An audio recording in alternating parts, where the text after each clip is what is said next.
हरे राम राम राम हरे हरे हरे कृष्ण हरे कृष्ण हरे हरे हरे राम हरे राम हरे कृष्ण कृष्ण कृष्ण हरे राम हरे हरे हरे राम हरे राम हरे कृष्ण हरे राम हरे राम हरे राम राम राम हरे कृष्ण कृष्ण कृष्ण हरे राम राम राम हरे कृष्ण कृष्ण हरे राम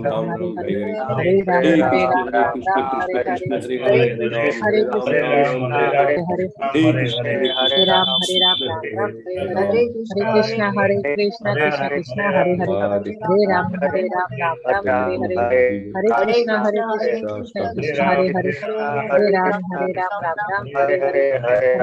हरे कृष्ण कृष्ण हरे कृष्ण राम कृष्ण कृष्ण हरे कृष्ण कृष्ण हरे राम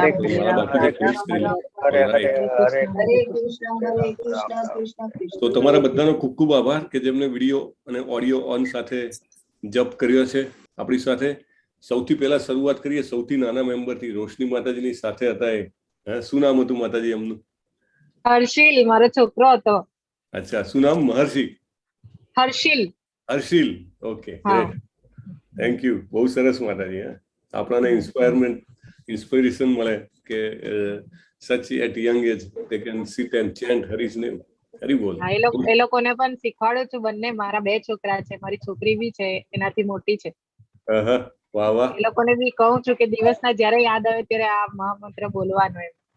વાહ વાહ, very nice, બહુ સરસ માતાજી. ડેફિનેટલી પાસ્ટ લાઈફ પુણ્ય કર્મ, તો જ નાનપણથી આવું કોઈ કહેવા વાળું મળે, નહીં તો આંગળી ચીધવા વાળા ના મળે. નહીં મળે, સાચી વાત છે. યસ, બહુ સરસ માતાજી. સો થેન્ક્સ ટુ હર્ષિલ પ્રભુ, રોશની માતાજી, જયશ્રી માતાજી, લલિત કુમાર વેદ પ્રભુ, શિરીષ દેસાઈ પ્રભુ, તેજસ ગિરનારા પ્રભુ, અને લાસ્ટલી આપણી સાથે મનન ભટ્ટ પ્રભુ પણ જોઈન થયા હતા.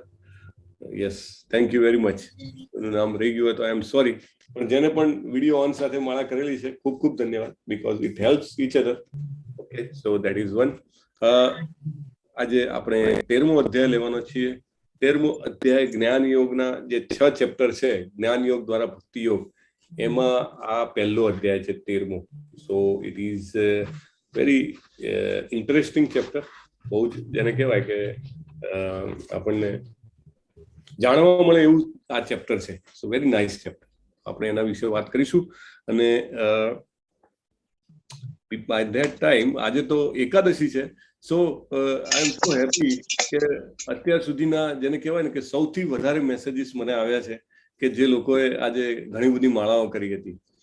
It started with early morning 6 o'clock, 6 or 6:30 Dipal માતાજીનો મેસેજ આવ્યો, 21 માળા કરી નાખી છે. હરી બોલ. અને પછી તો મેસેજોની લાઈન થઈ ગઈ. ઇટ સ્ટાર્ટેડ વિથ દીપલ માતાજી, પછી જિગ્નેશ પ્રભુ, એમને પણ 21 માળા કરી, 21 કરી. યસ. પછી શોભા માતાજી, એમને 25 માળા કરી છે આજે. હરી બોલ. પછી બિન્ની માતાજી 21 માળા, અમિતા માતાજી 16 માળા. So many, I mean flooded with messages. Level 2 ના ગ્રુપમાં પણ લગભગ 4-5 મેસેજીસ હું જોઈ રહ્યો છું કે અમુક લોકો ગ્રુપમાં બી મૂકે છે, અમુક લોકો ગ્રુપમાં નથી મૂકતા, પણ so many people have done so many rounds today. Amazing, amazing. Right. Nikita મોતી માતાજી 16 રાઉન્ડ પૂરા. અને very early, I mean that is also very helpful to know. So આપણા બધાને પ્રેરણા મળે એવું છે. બહુ સરસ કામ છે. અને આજે ઘણા બધા લોકોએ આમાં ભાગ પણ લીધો હશે ગીતાના શ્લોક ચેન્ટિંગમાં. લલિત કુમાર પ્રભુ, જયશ્રી માતાજી, તમે હતા? હું હતી. હું પણ હતો. પ્રભુજી હું હતી. હું પણ હતી. છેલ્લા કેટલા વખતથી બેસું જ છું દર વખતે એકાદશી. 3 કલાકનું તપ કરો છો એમ ને એકાદશીનું? આજે મેં વિડીયો બાબા બધું આવે. તો હું વિડીયો ઓન રાખીને બેસું છું એમાં. વાહ વાહ. આજે નતો રાખ્યો. બહુ સરસ. હું પણ દર વખતે બેસું છું પ્રભુજી. દર 11 બેસું છું. વાહ વાહ. દર 11 પૂરેપૂરું 1 થી 18 અધ્યાય પૂરા કરું છું. વાહ વાહ, વેરી નાઇસ. અને પછી આપણે વિષ્ણુ સહસ્ત્રના નામ, યમનાષ્ટક, ઘણું બધું બોલું છું. 15મો અધ્યાય પાછો ફરી વખત. સો દામોદર સ્તુતિ બધું. આખી એકાદશી તમે કૃષ્ણજીને યાદ કરો છો, રાઈટ ને? બહુ સરસ. અને ઉપવાસ બી કરું, ઘણા વર્ષથી કરું છું. હરી બોલ. બહુ સરસ. ઘણા વર્ષથી ઉપવાસ. મને મેસેજ આવે છે તેજસ ગિરનારા પ્રભુ 11 અધ્યાય સુધી જોઈન કર્યું હતું. Very nice. અને લાસ્ટ 6 અધ્યાય રોશની માતાજીએ જોઈન કર્યા હતા. Super, very nice, amazing. I mean પ્રભુજી પણ ખૂબ આનંદ આવે છે ખરેખર. હે ને, એમના એ શબ્દોમાં જ એટલી બધી શક્તિ છે ને, આપણને અદ્ભુત આનંદ આવે. એટલે અમને બોલવા ના મળે પણ અમે અહીંયા બુકમાં બેસીને વાંચીએ બોલીએ ને તો બી ઘણો આનંદ આવે છે. હા, મેં અમુક લોકો જોયા હતા કે જે વિડીયો ઓન રાખીને અને ઓડિયો ઓફ રાખીને લિટરલી સાથે સાથે બોલતા હોય. એટલે અમે લોકો એમ જ કરીએ છીએ પ્રભુજી. હે ને, સો તમને એમ લાગે કે તમારા બી 700 શ્લોકોનું તમારું જે કહેવાય ને કે પારાયણ થઈ ગયું. સો એ બહુ જ એનર્જેટિક વસ્તુ છે, બહુ જ ખૂબ શક્તિ આપે આપણને, આનંદ આપે. પ્રભુજી પણ એટલે એ કરવા રહીએ છે એટલે માળા નથી થતી, પછી બબ્બે વસ્તુ નથી થઈ શકતી એવું છે. પણ તમે સવારના વહેલા કરી લો તો બંને થાય. હવે નથી થતું, થોડુંક તમે પહેલા દિવસથી આગલા દિવસથી થોડું ટાર્ગેટ રાખીને કરશો ને તો થઈ જશે. પહેલાથી વિચારવાનું કે મને આ નથી થતું એટલે આ વખતે મારે થાય એવું કરવું છે, તો then Krishna will give you the intelligence કે how to do that. Yes, definitely. Yes. Okay. So આપણે શ્રીલા પ્રભુપાદને પ્રણામ કરીએ અને પ્રણામ મંત્રથી શરૂઆત કરીએ. નમઃ ઓમ વિષ્ણુપાદાય કૃષ્ણ પૃષ્ઠાય ભૂતલે શ્રીમતે ભક્તિવેદાંત સ્વામિને નામિને નમસ્તે સારસ્વતી દેવ્યે ગૌરવાણી પ્રચારિણે નિર્વિશેષ શૂન્યવાદી પાશ્ચાત્ય દેશતારિણે ઓમ જ્ઞાનતિમિરાંધસ્ય જ્ઞાનાંજન શલાકયા ચક્ષુર ઉન્મિલિતમ યેન તસ્મૈ શ્રી ગુરુવે નમઃ. શ્રી ચૈતન્ય મનોભીષ્ટમ સ્થાપિતમ યેન ભૂતલે સ્વયં રૂપમ કદા મહ્યમ દદાતિ સ્વપદાંતિકમ. ક્યારે મને તમારા ચરણ કમળોમાં સ્થાન આપશો શ્રી રૂપ ગોસ્વામી મહારાજ. વંદેહમ શ્રી ગુરુમ શ્રીયુતમ પદકમલમ શ્રી ગુરુમ વૈષ્ણવાંશ્ચ શ્રી રૂપમ સાગ્રજાતમ સગણ રઘુનાથાન્વિતમ તાન સજીવમ સાદ્વૈતમ સાવધૂતમ પરિજન સહિતમ કૃષ્ણ ચૈતન્ય દેવ શ્રી રાધા કૃષ્ણ પાદાન સગણ લલિતાન શ્રી વિશાખાંશ્ચ હે કૃષ્ણ કરુણા સિંધો દીનબંધો જગતપતે ગોપેશ ગોપિકાકાંત રાધાકાંત નમોસ્તુતે તપ્ત કાંચન ગૌરાંગી રાધે વૃંદાવનેશ્વરી વૃષભાનુ સુતે દેવી પ્રણમામિ હરિપ્રિયે વાંછા કલ્પતરુભ્યશ્ચ કૃપા સિંધુભ્ય એવ ચ પતિતાનામ પાવનેભ્યો વૈષ્ણવેભ્યો નમો નમઃ. અનંત કોટી વૈષ્ણવ વૃંદ કી જય. શ્રીલા પ્રભુપાદ કી જય. શ્રી કૃષ્ણ ચૈતન્ય પ્રભુ નિત્યાનંદ શ્રી અદ્વૈત ગદાધર શિવાસ આદિ ગૌર ભુક્ત વૃંદ. હરે કૃષ્ણ કૃષ્ણ કૃષ્ણ હરે હરે હરે રામ રામ રામ હરે હરે Krishna. So chapter number 13 is nothing but Kshetragna Vibhag Yoga. Is it that? Okay.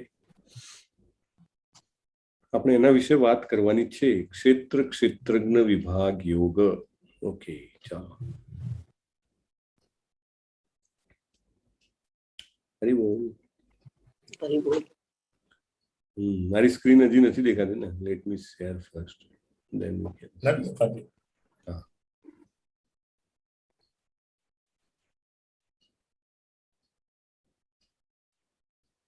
હવે દેખાય છે? દેખાય છે. ઓકે, થેન્ક યુ પ્રભુ. આજે દિશા માતાજી નથી કારણ કે એમને આજે 2 ચેપ્ટર લેવાના છે કિડ્સના ક્લાસમાં. So she is not there. હા,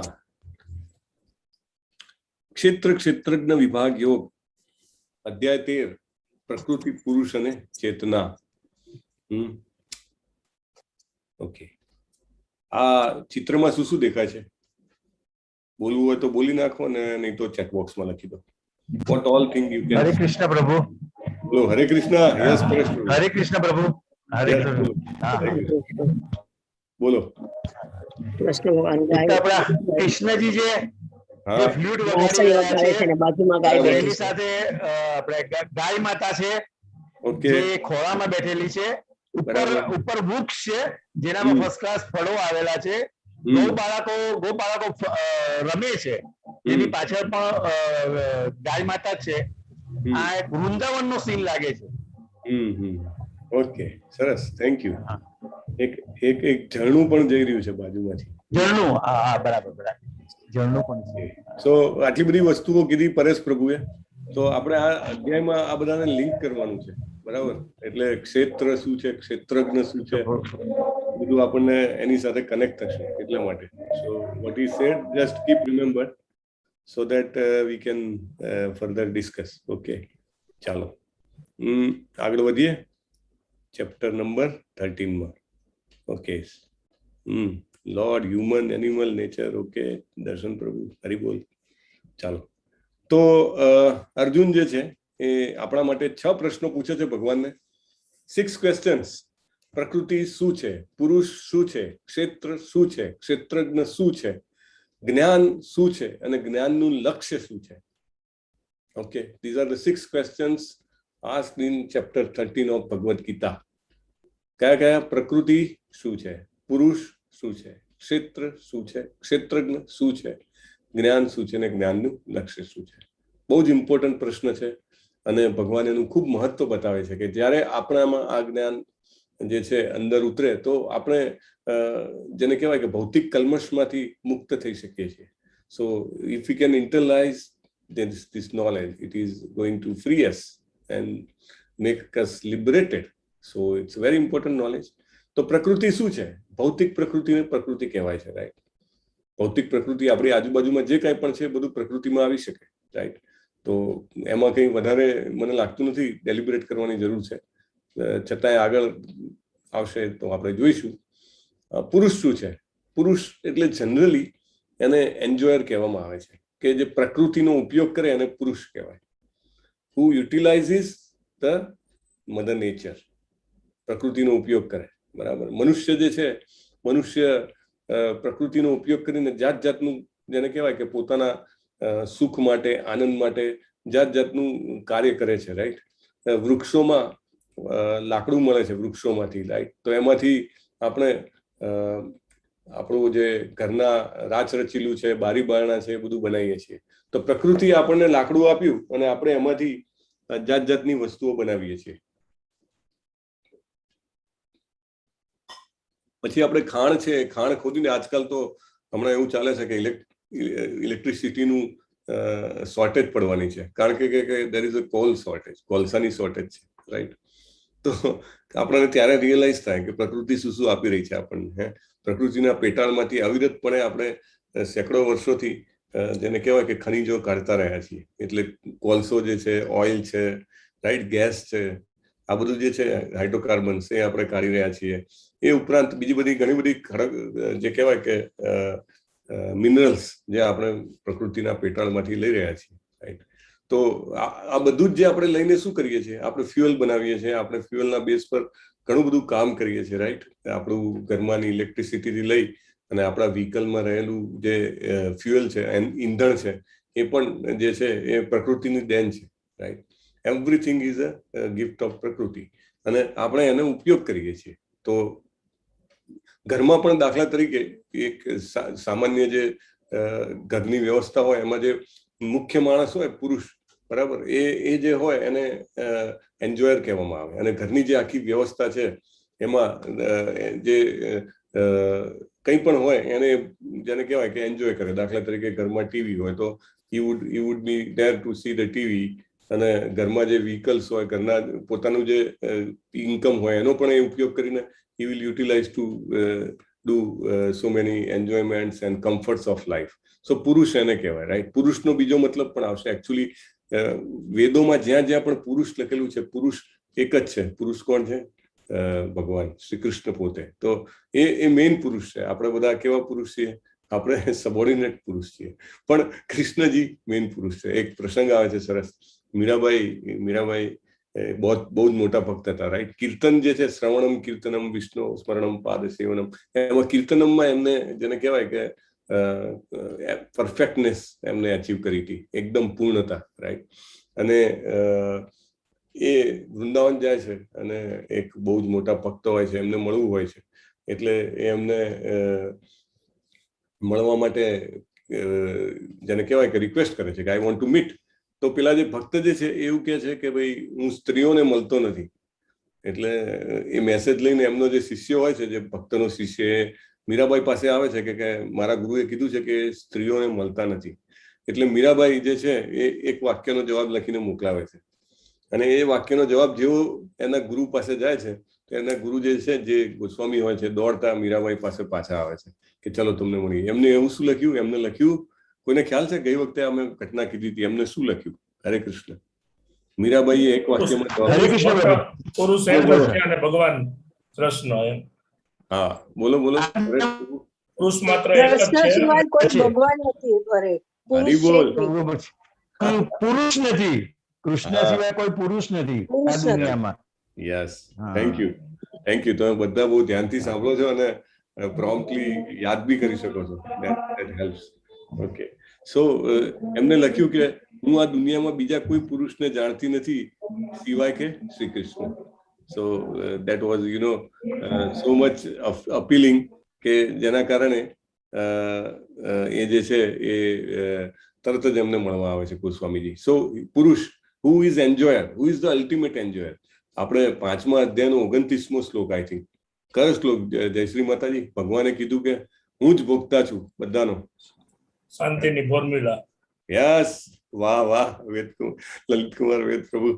સો વોટ ઇઝ ધેટ? કયો કીધો પ્રભુજી? Tick tick one. શાંતિની ફોર્મ્યુલા કઈ? Tick tick one. પરમ ભોગતા, અધિષ્ઠાતા અને શુભચિંતક.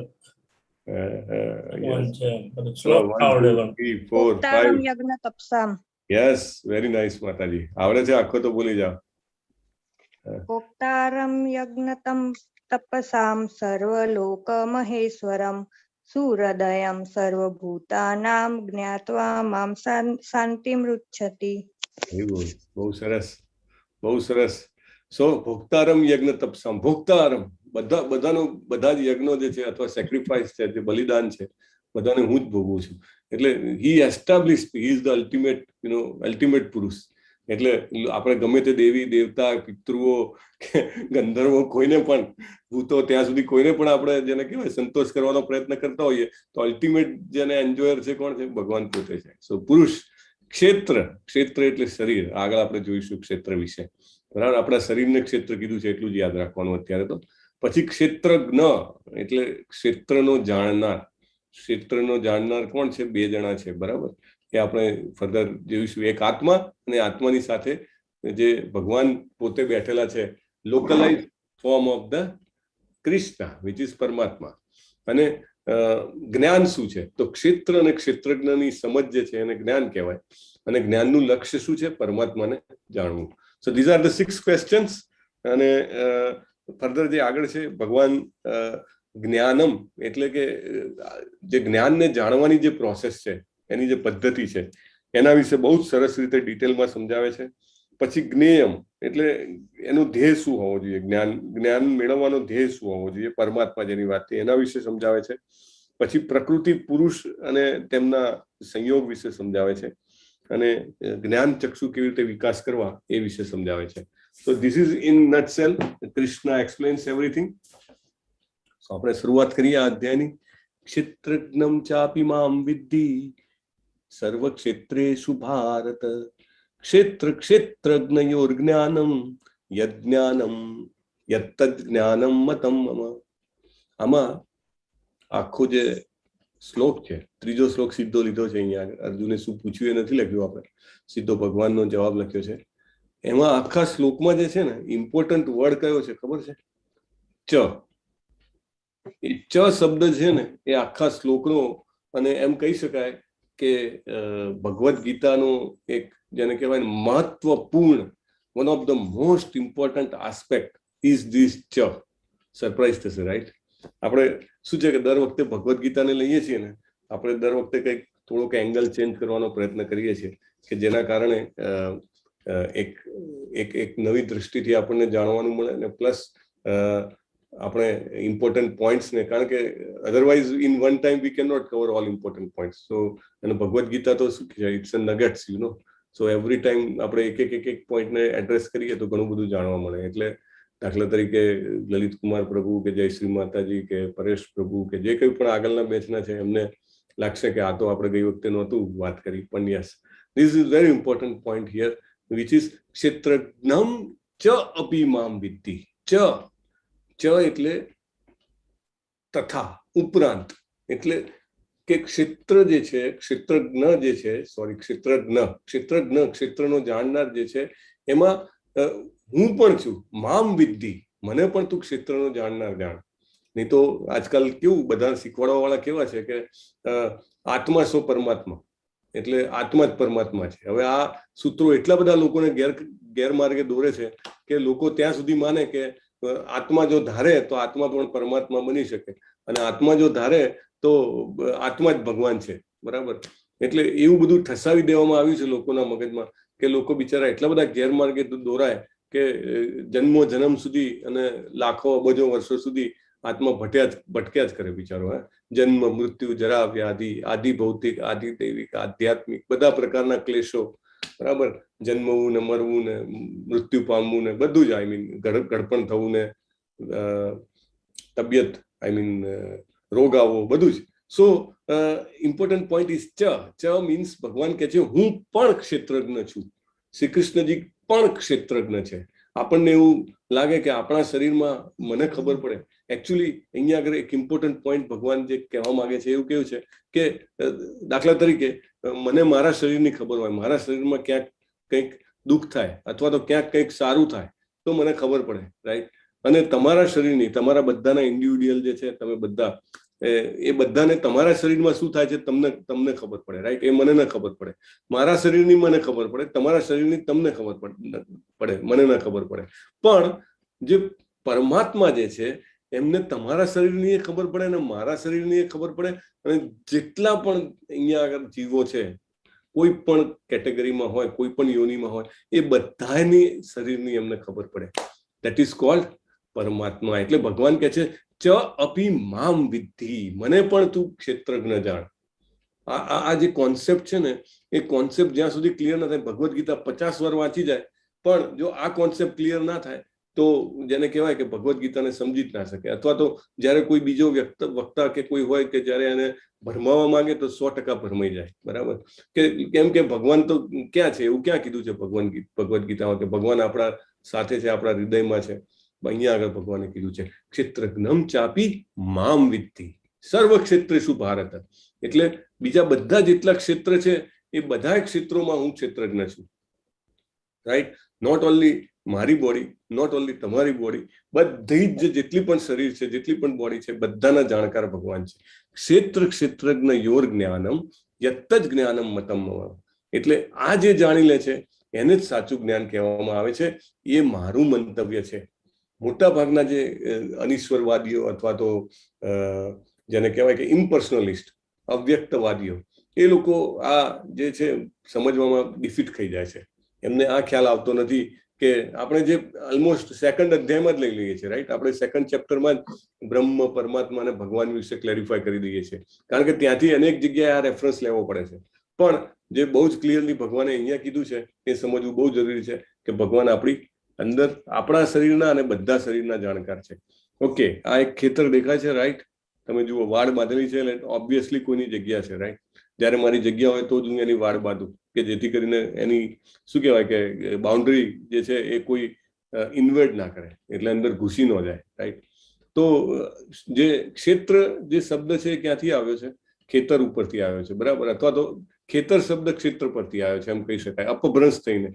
ક્ષેત્રમાંથી ખેતર અને ખેતરમાંથી ખેતર, તો એ રીતે. તો આ જે ખેતર છે એ ખેતર જે છે એની જાણ કોને કોને હોય કે આ ખેતર કેટલું મોટું છે, ક્યાં આવેલું છે, બરાબર? એની શું ખાસિયત છે, એ જાણ એની કોને કોને ખબર હોય? હરે કૃષ્ણ. હરે કૃષ્ણ પ્રભુ. યસ, હરે કૃષ્ણ પ્રભુ. હરે કૃષ્ણ. બોલો બોલો, કોણ બોલે છે? હરે કૃષ્ણ. હરે કૃષ્ણ પ્રભુ. બોલો પરેશ પ્રભુ. આપણને પોતાને અને બીજા કોને ખબર? સિટી સર્વે આપણા પરમેશ્વરને, કૃષ્ણને. Yes yes. એટલે ખેતરની ખબર છે. ખેતર વિશે જ વાત કરીએ આપણે. હજી તો શરીર ઉપર આવ્યા નથી, પણ આપણને ખબર હોય અને બીજા એના જે કહેવાય કે ગવર્મેન્ટના ચોપડામાં હોય, રાઈટ? 7/12 નો ઉતારો અને બધું જાત જાતના. સરપંચ. હા, સરપંચ.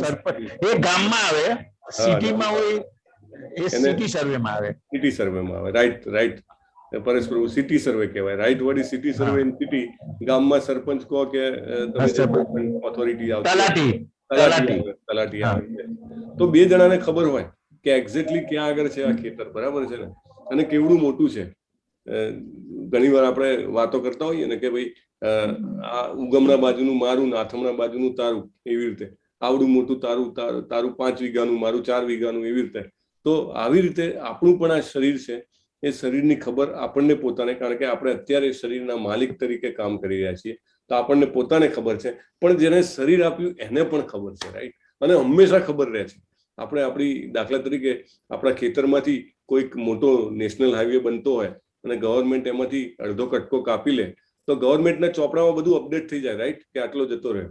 અને આપણામાં પણ આપણા ઘેર બી એ પેપર હોય કે આટલું જતું રહ્યું. અને ગવર્મેન્ટને જ્યારે જોઈએ ત્યારે ખાલી કરી આપવું પડે, રાઈટ. જ્યારે દાખલા તરીકે સ્ટ્રેટેજિકલી કંઈક ડેવલપ કરવાનું હોય કે ફોર્સિસ માટે, આર્મ ફોર્સિસ માટે કંઈક જગ્યા ખાલી કરવાની હોય, તો ઓટોમેટિકલી ગવર્મેન્ટ જે છે એ ત્યાં રેટ ચાલતો હોય એ પ્રમાણે નક્કી કરે ને લોકોએ આપી જ દેવું પડે. રાજા અથવા ગવર્મેન્ટ છે, લોકો થોડોક બહિષ્કાર કે ચળવળ કરી શકે, but they have ultimate authority, you know, because they are the ultimate owners. જ્યારે એટલે આ બધું, આ જે ક્ષેત્ર જે છે, આપણું જે શરીર છે, એના અલ્ટિમેટ ઓનર ભગવાન છે. આપણે એની સાથે રહેલા છીએ, એટલે આપણે પણ આ શરીરને જાણીએ છીએ અને ભગવાન પણ આ શરીરને જાણે છે. તો there are two peoples, okay. સો આગળ કે છે ભગવાન, વિભિન્ન ઋષિઓએ વિભિન્ન વૈદિક ગ્રંથોમાં કાર્યના ક્ષેત્રને તે કાર્યોના જ્ઞાતાના જ્ઞાનનું વર્ણન કર્યું છે. તે ખાસ કરીને વેદાંત સૂત્રમાં કાર્યકારણના સર્વ ઉદ્દેશ્ય પ્રસ્તુત કરવામાં આવ્યું છે. હવે ભગવાન કે છે, જો ભગવાન હંમેશા એક રસ્તો બતાવે છે કે કેવી રીતે વિચારવું જોઈએ. કોઈ પણ વસ્તુમાં, કોઈ પણ વાક્યમાં, કોઈ પણ ફિલોસોફિકલ મેટરમાં સાધુ અને શાસ્ત્રનો રેફરન્સ લેવો જોઈએ, રાઈટ. ભગવાન પોતે પણ સાધુ અને શાસ્ત્રનો રેફરન્સ લે છે, નહીં તો એમને કાંઈ જરૂર નથી, right. He is the ultimate authority. એ જે બોલે એ શાસ્ત્ર બની જાય, બરાબર. ભગવાન બોલ્યા ને એ ભગવદ્ ગીતાનું આખું શાસ્ત્ર બની ગયું. સો એના શબ્દે શબ્દ જે છે એ શાસ્ત્ર છે. પણ ભગવાને તો દાખલો આપવાનો છે ને, કે આપણે એક પેલો શ્લોક હતો કે જે મુખ્ય માણસો જેવું કરે એવું બાકી બધી જનતા કરે. કયો શ્લોક છે બોલો? હરે કૃષ્ણ. કે બધા જ જે ઘરમાં દાખલા તરીકે મુખ્ય વ્યક્તિ છે, માતા પિતા જેવું કરે એવું બાળકો કરે. પછી સમાજમાં જે નેતાઓ જેવું કરે, અથવા ફિલ્મ સ્ટારો કે જે બી જેને માસ હિપ્નોટાઇઝ કરી શકે એવા લોકો જે કરે એવું બાકી બધા કરે. યસ મનન પ્રભુ બોલો. પ્રભુજી આખો તો યાદ નથી. હા, આખો યાદ નથી, પણ એટલું યાદ છે મહાજન એને ગદર્શ બનતા. અચ્છા, ઓકે, તમે એ લાવ્યા. નહીં, મારો તો સ્પેસિફિક જે છે એ રિલેટેડ ટુ આપણે અત્યાર સુધી કરી ગયેલા ભગવદ્ ગીતાના ચેપ્ટરમાંથી જ છે. સો યસ, મહાજનો યસ ગતત પંથા એક છે, પણ યદ યદ આચરતી શ્રેષ્ઠ તત્તત દેવે તરોજના, બરાબર. એ પણ એક શ્લોક છે કે જેમ જેમ જેવું શ્રેષ્ઠ લોકો કરશે એવું બાકી સામાન્ય જનતા કરશે. એટલે ભગવાન કે છે એટલા માટે મારે કંઈ કરવાનું નથી, છતાંય હું આખો ટાઈમ કંઈક ને કંઈક જે કે છે એક્ટિવિટી જે છે કરતો રહું છું, કારણ કે અધરવાઇઝ પીપલ વિલ ફીલ કે કંઈ કરવું ના જોઈએ, રાઈટ. એટલે એવી રીતે ભગવાન જે છે એ ભગવાન પણ નાના હતા ત્યારે ગુરુના આશ્રમે ભણવા માટે જાય છે, બરાબર. ખ્યાલ છે ને તમને? કોણ છે ગુરુ? કૃષ્ણ ભગવાન કયા ગુરુના આશ્રમમાં ગયા હતા?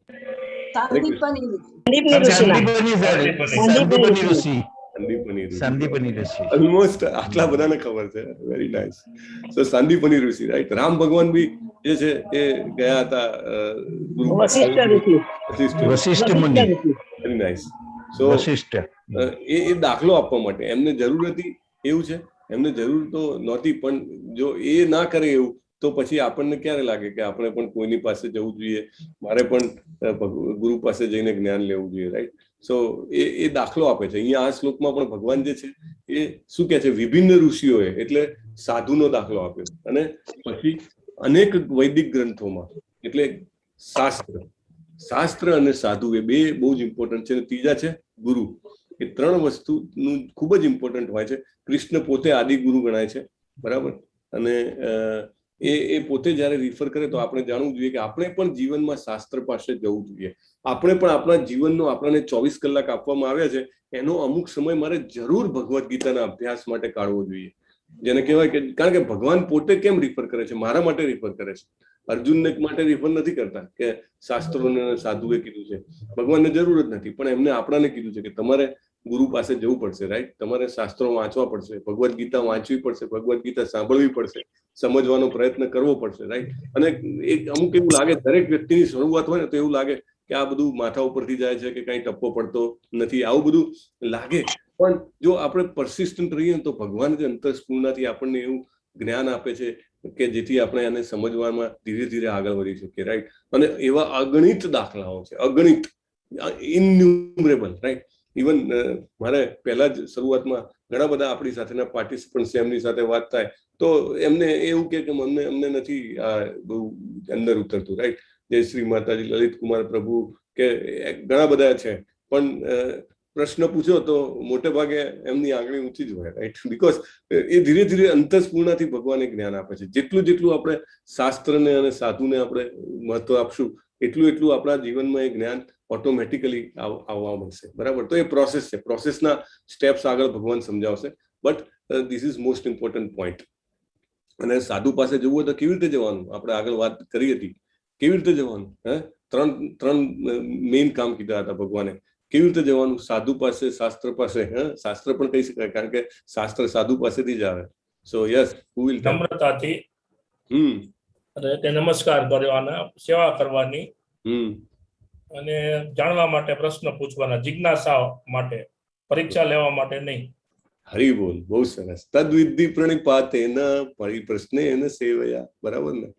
સો યસ, કેતન પ્રભુ, યુ આર ઓલ્સો રાઈટ.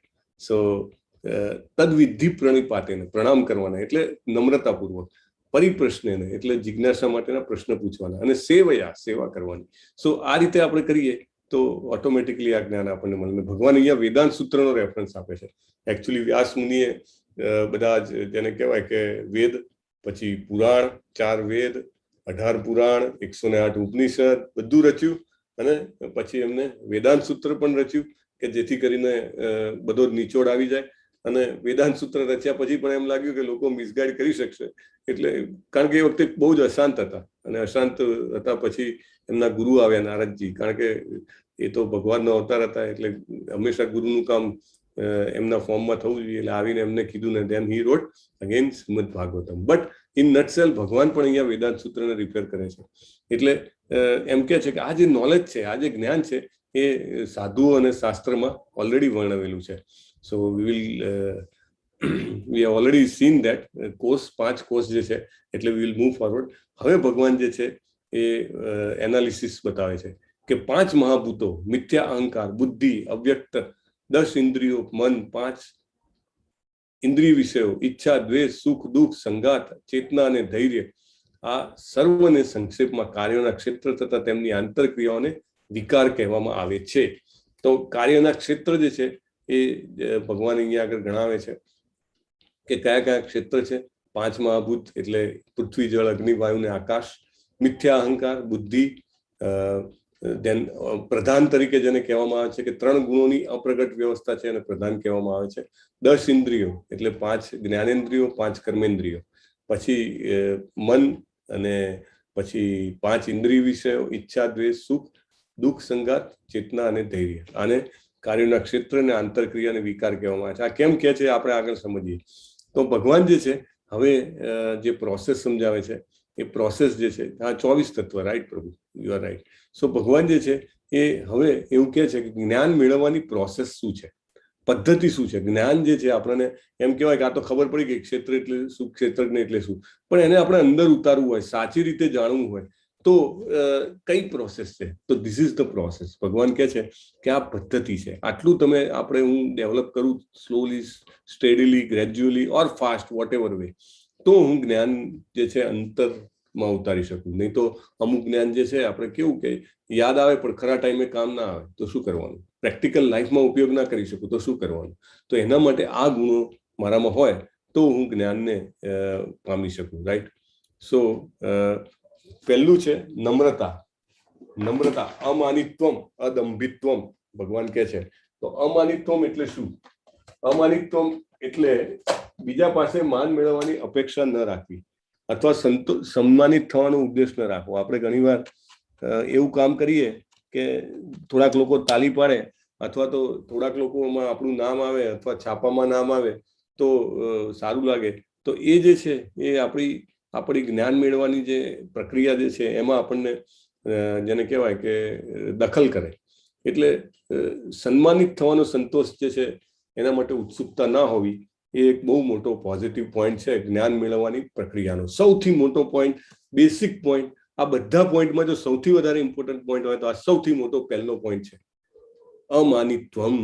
માન મેળવવાની ઈચ્છા ના હોવી. હું ગમે તેટલું વિચારું કે મને માન ના મેળવવું હોય તો એ અંદર ને અંદર ખૂણે ખાંચરે કઈ એવી ઈચ્છાઓ રહી જતી હોય, રાઈટ. તો એ મારે હંમેશા મારું એનાલિસિસ કરી, સેલ્ફ ઇન્ટ્રોસ્પેક્શન કરી અને કાઢવાનો મારે પ્રયત્ન કરવો જોઈએ. તો એનાથી શું થાય કે મારી જ્ઞાન મેળવવાની અને જ્ઞાન પામવાની ક્ષમતા વધે, રાઈટ. એટલે એવું કે ભગવાન જ્ઞાન આપી રહ્યા છે પણ આપણે નાની વાડકી લઈને જઈએ તો એટલું જ્ઞાન આવે, બરાબર.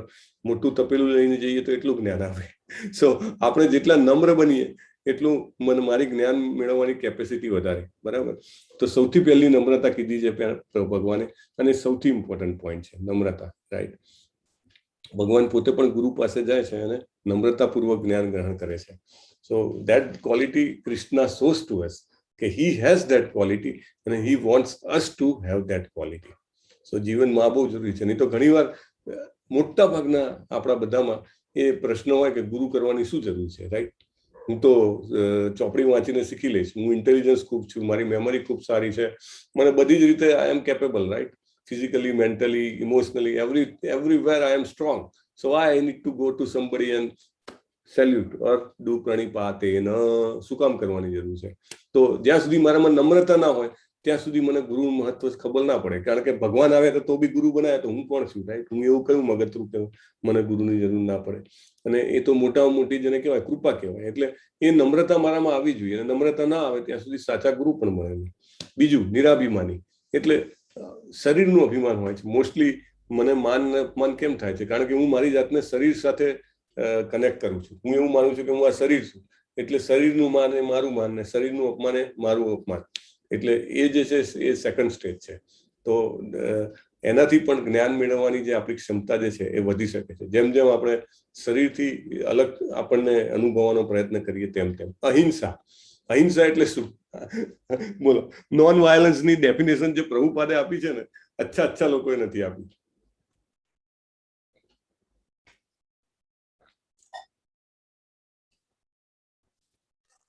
બહુ જ ઇમ્પોર્ટન્ટ છે.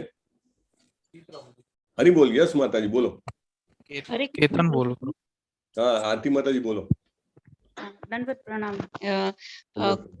કોઈનું આધ્યાત્મિક પ્રગતિ રોકવી. યસ. સોરી પ્રભુજી. કોઈની આધ્યાત્મિક પ્રગતિ રોકવી એ હિંસામાં આવે. Sorry. Right. Perfect. Thank you માતાજી. આ જે ધ્યાનથી સાંભળ્યું ને તો જ ખબર હોય. નહીં તો અહિંસા એટલે નોન વાયલન્સ. હું કોઈને મારતો નથી તો મારા જીવનમાં ક્યાંય હિંસા નથી. એ આપણા મનમાં હોય, બરાબર.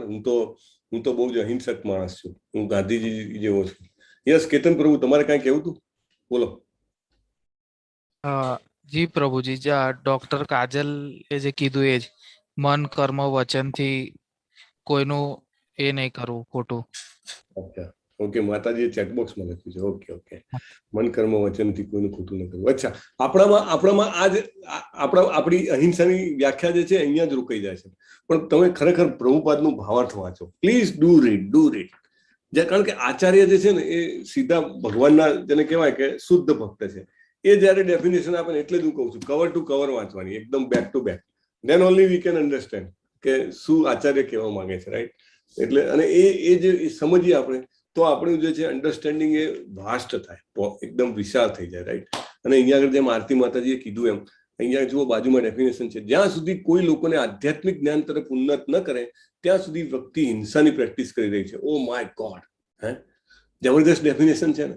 જ્યાં સુધી હું મારે પોતાને અને બીજાને હું આધ્યાત્મિક જ્ઞાન તરફ એલિવેટ ઉન્નત ના કરી શકું અથવા કરવાનો પ્રયત્ન ના કરતો ત્યાં સુધી હું હિંસાની પ્રેક્ટિસ કરી રહ્યો છું. કોઈને માનવામાં આવે કારણ કે હું કંઈક સારું નથી કરી રહ્યો માટે હું ખરાબ કરી રહ્યો છું.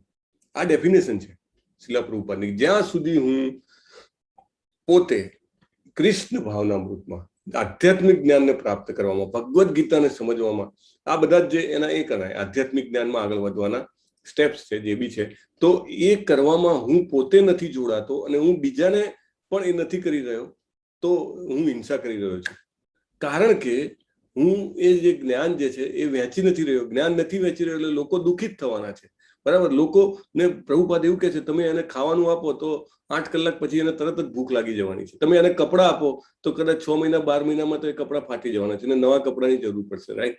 અને તમે એને એવું કંઈક કરી આપો કે એને ધનની ખોટ જ ના પડે, તોય એને અસંતોષ એના જીવનમાં, દુઃખ એના જીવનમાં, જેને કહેવાય કે કોઈને કોઈ પ્રસંગોથી જેને કહેવાય કે ડિસએપોઇન્ટમેન્ટ મીન્સ કે ટુ બીકમ કંઈ ધાર્યું ના હોય એવું ખરાબ થાય, એને ડિસએપોઇન્ટમેન્ટ કહી શકાય. મે બી મને એક્ઝેક્ટ વર્ડ યાદ નથી આવતો, બટ ઇમ્પોર્ટન્ટ પોઈન્ટ ઇઝ કે આ બધાથી તમે એનો છુટકારો નહીં કરી શકો. દાખલા તરીકે તમારા જે પુત્રો પુત્રીઓ જે કંઈ પણ છે, તમે એવું સરસ કમાઓ કે હું એમ કહું કે ભાઈ એને કઈ જરૂર જ નહીં પડે, બરાબર. એ આખી જિંદગી એને જે કરવું હોય કરે, બાકી એને ખાવા પીવા રહેવા ફરવાની કોઈ પ્રોબ્લેમ નહીં થાય, એટલું ધન આપું છું, છતાં એ દુઃખી થવાનો છે, છતાં એ ડિસઅપોઇન્ટમેન્ટ થવાનો છે. અને કદાચ જો જેને કહેવાય કે કંઈક સંજોગો ખરાબ હોય તો એ આડા રસ્તે પણ ચડી જાય, રાઈટ. અને એ એનું આખું જીવન જે છે એને દુઃખની ગર્તામાં અથવા તો અજ્ઞાનની ખાણમાં નાખી દે. સો પ્રભુપાદ એવું કહે છે કે જ્યાં સુધી તમે કોઈને આધ્યાત્મિક જ્ઞાન આપવા તરફ નથી લઈ જતા, ત્યાં સુધી તમે હિંસાની પ્રેક્ટિસ કરી રહ્યા છો. આચાર્યનો વાક્ય છે, આ આપણા મારા કોઈના વાક્ય નથી. આચાર્યને જે એવું કહેતા હતા કે હું જયારે લખું છું ત્યારે કૃષ્ણજી મારી બાજુમાં આવીને એમનો હાથ મારા ખભા ઉપર મૂકે છે અને હું લખું છું, રાઈટ. એટલે દેટ ઇઝ કૃષ્ણસ વર્ડ, કૃષ્ણએ લખાવ્યું છે એમને. સો આપણે એવું વિચારીએ કે ધેટ મીન્સ કે હું હિંસા કરું છું. યસ, જ્યાં સુધી હું ગીતાનું જ્ઞાન જે છે, ભગવાનનું જ્ઞાન જે છે એ જ્યાં સુધી હું નથી ફેલાવી રહ્યો ત્યાં સુધી હું હિંસા કરી રહ્યો છું. નિહારિકા માતાજી લખે છે, અને હિંસા એટલે કોઈ પણ જીવની આધ્યાત્મિક પ્રગતિને રૂકાવટ નાખીએ તે હિંસા કહેવાય. યસ માતાજી, હું જસ્ટ અત્યારે અહિંસા ઉપર એટલા માટે ફોકસ કરી રહ્યો છું કે આપણને બધાને એ પોઈન્ટનો ખબર પડે કે જ્ઞાન ફેલાવવાનું શું મહત્વ છે, ગીતાનું જ્ઞાન ફેલાવવાનું શું મહત્વ છે. Because then I am practising non violence, બરાબર. આજે અમારા વોલેન્ટિયર્સ ગ્રુપમાં આરતી માતાજીએ પોસ્ટ મૂકી હતી કે દુબઈના કૃષ્ણ મંદિરમાં આપણું જે ભગવદ્ ગીતાની આવતી બેચ છે 4 નવેમ્બરની, એના સરસ કલરફુલ મોટા પોસ્ટર લગાવેલા છે. એક બીજા વોલેન્ટિયરે લગાવેલા, અને ઇન્સિડન્ટલી ત્યાં દર્શન કરવા ગયા અને એમને દેખાઈ ગયા, અને એવી જગ્યાએ કે જે કોઈ પણ દર્શન કરે એને તરત જ પછી એ દેખાય. સો what she is practicing, એમનું નામ છે દેવલ માતાજી. યસ, દેવલ માતાજી. તો she is trying to practice non violence. Amazing.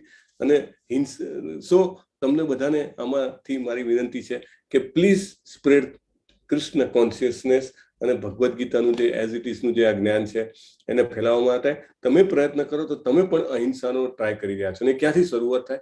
આપણે આપણા ઘરના જે લોકો હોય, આપણા જે ઓળખીતા હોય એનાથી શરૂઆત કરીએ, અને પછી ધીમે ધીમે જે બી ફોરમ્સ હોય, જેટલા બી તમારા સોશિયલ કોન્ટેક્ટ્સ હોય, તમે એ રીતે તમે આ ફેલાવી શકો છો, રાઈટ. તમે કોઈને ગિફ્ટ આપવી હોય તો ભગવદ્ ગીતાની ગિફ્ટ આપો, right. Bhagavad Gita as it ઇઝની, બહુ સ્પેસિફિકલી કહું તો then some point of time એને ખોલીને વાંચશે ને એને જેને કહેવાય કે આ જ્ઞાન પ્રાપ્ત થશે. That is the practice of અહિંસા. અને હિંસા એટલે શું? જેવી રીતે યસ જે આરતી માતાજીએ કીધું, નિહારિકા માતાજીએ કીધું, કોઈની પણ આધ્યાત્મિક પ્રગતિમાં રૂકાવટ ડાલવી. એટલે લોકો એવું કે ધેટ મીન્સ કે આધ્યાત્મિક પ્રગતિ રોકે તો જ એની હિંસા કરી કહેવાય, રાઈટ. આ પશુ પક્ષીઓ તો શું આધ્યાત્મિક પ્રગતિ કરે છે? એટલે એમને મારીને ખાવામાં કોઈ અહિંસા છે, કોઈ હિંસા છે નહીં. પણ ના, દરેક જીવ જે કોઈ પણ શરીરમાં હોય છે એ પોતાના કર્મ કાપી રહ્યો છે. એટલે એ દરમિયાન એને તમે મારી નાખો તો એને ફરીથી એ યોનિમાં જન્મ લેવો પડે છે. એટલે એની જે સ્પિરિચ્યુઅલ પ્રોગ્રેશન જે છે, આધ્યાત્મિક વિકાસ છે, એમાં એની દખલ પડી રહી છે, બરાબર. આ એક મોટો ઇમ્પોર્ટન્ટ પોઈન્ટ છે કે તમને એમ લાગે કે એનું શું આધ્યાત્મિક વિકાસ? ના, મેં કોઈ એવા કર્મો કર્યા હોય કે જેના કારણે મારે કોઈ પ્રાણી કે પક્ષી યોનિમાં જન્મ લેવો પડે, તો એ યોનિમાં પછી કોઈ જેને કહેવાય પાપ પુણ્ય હોતા નથી. ખાલી એ યોનિમાં જેટલો ટાઈમ કાઢ્યો એટલો ટાઈમ કર્મ કપાતા જાય, બરાબર. એટલે એવું કે ભાઈ જે પ્રાણી યોનિમાં કે પક્ષી યોનિમાં હોય એ કોઈ બીજા પ્રાણી કે પક્ષીને મારે તો એને પાપ પુણ્ય ન લાગે, રાઈટ. બીકોઝ એને એ યોનિમાં એટલી બુદ્ધિ જ નથી આપવામાં આવી કે એને એનું કર્મનું ભાથું બાંધી શકે. એ ખાલી જૂના કર્મોનું ભાથું ખાલી કરતું હોય, બસ. Otherwise it is not adding any new karma. So plant હોય કે છોડ હોય એને ટાઈમમાં એને જેટલો ટાઈમ રહે એના કર્મો કપાતા હોય. That's all. Nothing else it can add or modify. So that is what is called spiritual progression. અને એમાં આપણે જ્યારે બાધા કરીએ તો એ હિંસા ગણવામાં આવે છે. સહિષ્ણુતા, બીજાનું અપમાન સહન કરવાની પ્રેક્ટિસ કરો. રાઈટ. એટલે આપણે અપમાન જે છે જેને કોઈ પણ વ્યક્તિ આપણું અપમાન કરે કે આપણા વિશે કંઈક ગલત બોલે તો એને આપણે એબ્સોર્બ કરી શકીએ, રિટાલિએટ કરવાની પોઝિશન પર ન પહોંચીએ તો એને સહિષ્ણુતા કહી શકાય. સો that is big quality which is difficult to develop. But as we go forward towards Krishna, જેમ આપણે હરે કૃષ્ણ કૃષ્ણ કૃષ્ણ હરે હરે, હરે રામ રામ રામ હરે હરે જેમ જપ કરતા જઈએ એમ આપણને આ જે ગુણો છે કેળવાતા જાય છે. એટલે એની સાથે સાથે જ આપણી પવિત્રતા અંદરની વધતી જાય ને, અંદરનો મળ ધોવાતો જાય. એટલે આ બધા ગુણો આત્માના સ્વાભાવિક ગુણો છે, ઓટોમેટિકલી પ્રકાશતા જાય ધીમે ધીમે. It gets enlightened kind of thing. So that's why we should chant Hare Krishna.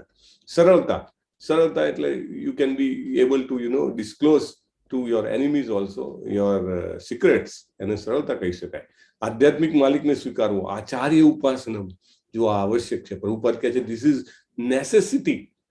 આચાર્યને સ્વીકારવા એ એક નેસેસિટી છે. જેવી રીતે મારે જીવનમાં શ્વાસ લેવો જરૂરી છે, મારે ખાવું જરૂરી છે, મારે ઊંઘવું જરૂરી છે, એવી જ રીતે મારા જીવનમાં મારે ગુરુને સ્વીકારવા, આચાર્યને સ્વીકારવા એટલું જ જરૂરી છે. એઝ ફાર એઝ આપણે ભગવદ્ ગીતાના આ જે પર્ટિક્યુલર જેને કહેવાય કે શ્લોક ઉપર નથી આવ્યા ત્યાં સુધી ચાલે. પણ જેવું આપણે આ ભગવદ્ ગીતાનો this is the shloka number 13.8 આચાર્યોપાસનમ એ આપણને ખબર પડે તો પછી આપણે જીવનમાં એ સમજી લેવું જોઈએ કે આઈ મસ્ટ એક્સેપ્ટ ગુરુ એઝ અર્લી એઝ પોસિબલ. જીવનમાં બને એટલા જલ્દી આચાર્યને સ્વીકારવા, કારણ કે મૃત્યુ ક્યારે આવશે નક્કી નથી. સો વી મસ્ટ એક્સેપ્ટ ગુરુ. સ્વચ્છતા, બાહ્ય સ્નાન અને આંતરિક રીતે જાપ, કાલે વાત થઈ હતી. સ્થિરતા, આધ્યાત્મિક જીવનમાં પ્રગતિ કરવા માટે કટિબદ્ધ. એટલે તમે બધા જો છો કે ભાઈ આજે 13મો દિવસ છે તો પણ એક ઉત્સાહ, નિશ્ચય અને ધૈર્ય સાથે આવ્યા છો, આને સ્થિરતા કહેવાય. એ ગુણ ઓટોમેટિકલી આપણો ડેવલપ થયો છે, બરાબર. અને આગળ બીજા અધ્યાયમાં I think yes business mindset, વ્યવસાયાત્મિકા બુદ્ધિ તરીકે કીધેલો છે. સેમ પોઈન્ટ એને અહીંયા સ્થૈર્યમ તરીકે વધારે ડિટેલમાં સમજાવ્યો છે. આત્મવિનિગ્રહ, આધ્યાત્મિક પ્રગતિ માટે પ્રતિકૂળ કોઈ પણ વસ્તુને નકારી કાઢો. મને માતાજી પૂછતા હતા કે રોજ દિવસમાં 10 વાર એવું થાય કે આ કરવું કે ના કરવું, આ કરવું કે ના કરવું, અહીંયા જવું કે ના જવું, આ ખાવું કે ના ખાવું, આમ પ્રમાણે પહેરવું કે ના પહેરવું, હા તો આ સંબંધ રાખવું કે ના રાખવું. તો એનો અહીંયા આગળ જવાબ આપેલો છે કે જે વસ્તુ આપણને આધ્યાત્મિક પ્રગતિ માટે પ્રતિકૂળ હોય એને નકારી કાઢવાની. રાઈટ. કે કંઈક વસ્તુ ખાવાથી મને એમ થાય કે વધારે આળસ ચડે છે તો એ આપણે ન ખાવી. કંઈક વસ્તુ ખાવાથી મને ઊંઘ વધારે આવે છે અને સવારે ઉઠાતું નથી તો એને આપણે નકારી કાઢવી. બરાબર. તો આધ્યાત્મિક પ્રગતિ માટે, હરે કૃષ્ણનો જપ કરવા માટે, ભગવદ્ ગીતાનું અધ્યયન કરવા માટે જે વસ્તુ આપણને નડતી હોય એને આપણે નકારી શકીએ. ઇન્દ્રિય પદાર્થોનો ત્યાગ એટલે બિનજરૂરી માંગણીઓને પહોંચી વળવા માટે નહીં, ખાલી સેન્સ ગ્રેટિફિકેશન માટે નહીં જીવવું. ખોટા અહંકારની ગેરહાજરી. હું કોણ છું? હું કૃષ્ણનો સેવક છું, સનાતન સેવક છું. આપણે we are part and parcel of Krishna. So our position is servant of Krishna.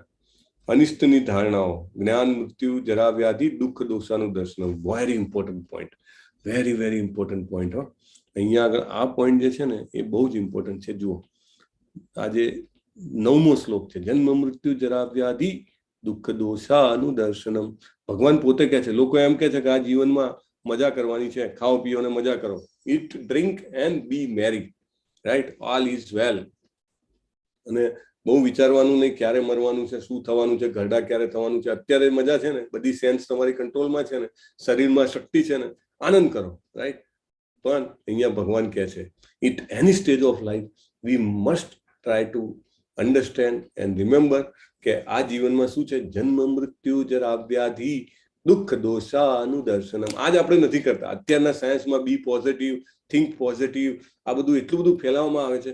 ભગવાન પોતે શ્રી કૃષ્ણજી કહે છે કે જન્મ મૃત્યુ જરા અને વ્યાધિમાં દુઃખ જોવાનું છે. વાય? શું કામ જોવાનું છે? નેગેટિવ બનવા માટે? ના, નેગેટિવ બનવા માટે નહીં, પણ તમને ખબર પડે કે આગળ ચાલો તો આગળ ખાડો આવે છે. અત્યારનું સાયન્સ શું કે છે કે ચાલ્યા કરો ને, ખાડો આવે તો પડી જવાનું. ના, ભગવાન કે છે એવું નહીં. You see there is a problem so that you will realize કે there is a need to solve the problem. આ પ્રોબ્લેમ સોલ્વ કરવાની મારે જરૂર છે એવી મને ક્યારે ખબર પડે? જ્યારે હું એક્સેપ્ટ કરું કે આ પ્રોબ્લેમ છે. રાઈટ? ડોક્ટર જે છે મારા શરીરનું નિદાન કરીને કે ભાઈ તમારે આ જગ્યાએ આ પ્રોબ્લેમ છે, અને હું એક્સેપ્ટ જ ના કરું તો પછી એનું સોલ્યુશન જ નહીં આવે. Right? First thing is that I have to accept. અને આપણા ડોક્ટર કોણ છે? કૃષ્ણજી આપણા ડોક્ટર છે. બરાબર? અને એમને મને કીધું કે ભાઈ તારે આ પ્રોબ્લેમ છે એ તારે વિચારવાનો છે, વારે ઘડીએ વિચારવાનો છે. જ્યાં લગી એનું સોલ્યુશન હું ના શોધું ત્યાં લગી મારે વિચાર કરવાનો છે. કે મારું જન્મ થયું બહુ જ દુઃખી ઘટના છે. જન્મ થાય, બરાબર, બીજા અધ્યાયમાં જ આપણે પેલી મૂવી જોઈ હતી, બર્થ અગેન ડેથ અગેન. બરાબર? મૃત્યુ તો એની બહુ જ દુઃખદાયી છે, બધાને ખબર છે. બરાબર? પછી જરા ઘડપણમાં ઘણી બધી ઇન્દ્રિયો કામ કરતી બંધ થઈ જાય, શરીરની શક્તિ ઓછી થઈ જાય. સો જરા ઇઝ અ પ્રોબ્લેમ. અને વ્યાધિ, એની આપણને જે બી ઉપાધિ, જે બી તકલીફો આવે છે, that is going to create a problem. અને દેટ વી મસ્ટ થિંક. ભગવાન એવું કહે છે એટલા માટે. રાઈટ? પછી આગળ કહે છે કે અનાસક્તિ એટલે આપણે શું કરવાનું? બધું છોડી દેવાનું? ના, એવું નહીં. ભગવાન કહે છે જે કંઈ પણ છે કૃષ્ણ માટે છે એવું વિચારવાનું. હંમેશા કાંઈ પણ કરીએ કૃષ્ણની સાથે કનેક્ટ કરવાનું. ઇવન પ્રભુપાદ યુએસમાં ગયેલા, ત્યાં આગળ અમુક લોકો આવીને કે પ્રભુપાદ મારાથી દારૂ છૂટતો નથી. પ્રભુપાદ કે શું સોલ્યુશન આપું કે તમને?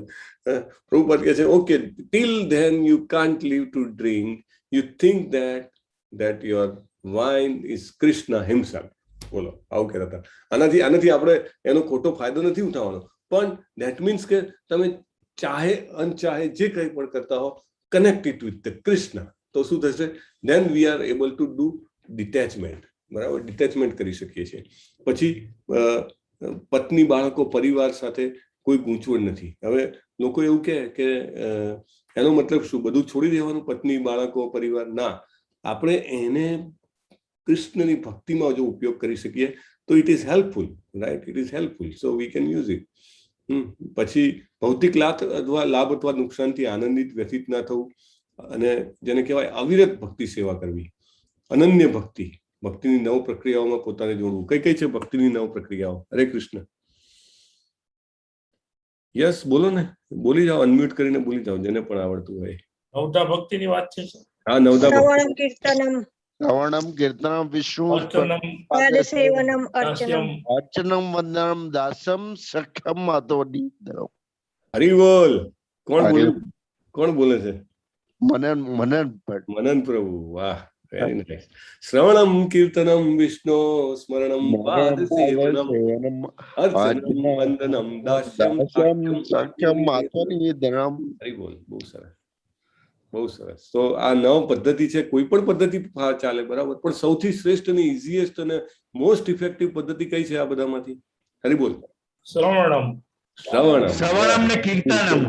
યસ, મોસ્ટ ઇમ્પોર્ટન્ટલી ઇઝ શ્રવણમ, the most important, because it helps that to get the Krishna directly from the heart of the Prabhupada to our heart, right? So Shravanam is most effective. So આ જે છે, આ ગુણ જે છે એ બહુ જ મહત્વનો ગુણ છે. પછી આગળ કે આત્મ સાક્ષાત્કારનું મહત્વ સ્વીકારવું. એટલે હું કોણ છું, ભગવાન કોણ છે, મારો એમની સાથે શું સંબંધ છે, આ સમજવું બહુ જરૂરી છે. એ પણ આપણે સ્વીકારી શકીએ. એ પણ એક મોટામાં મોટી જ્ઞાનની પ્રોસેસ છે.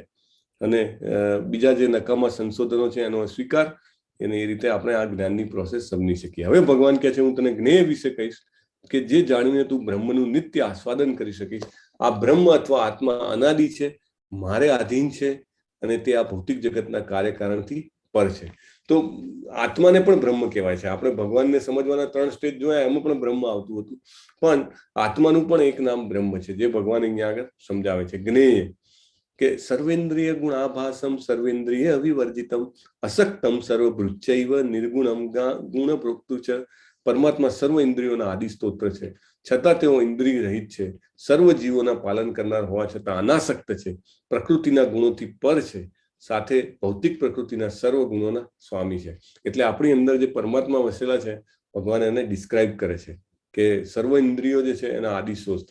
એક ભગવાનનું કૃષ્ણજીનું નામ પણ છે કે ઇન્દ્રિયોના અધિષ્ઠાતા છે. એ કયું નામ છે? હરે કૃષ્ણ. ઋષિકેશ પ્રભુજી, ઋષિકેશ. વાહ વાહ.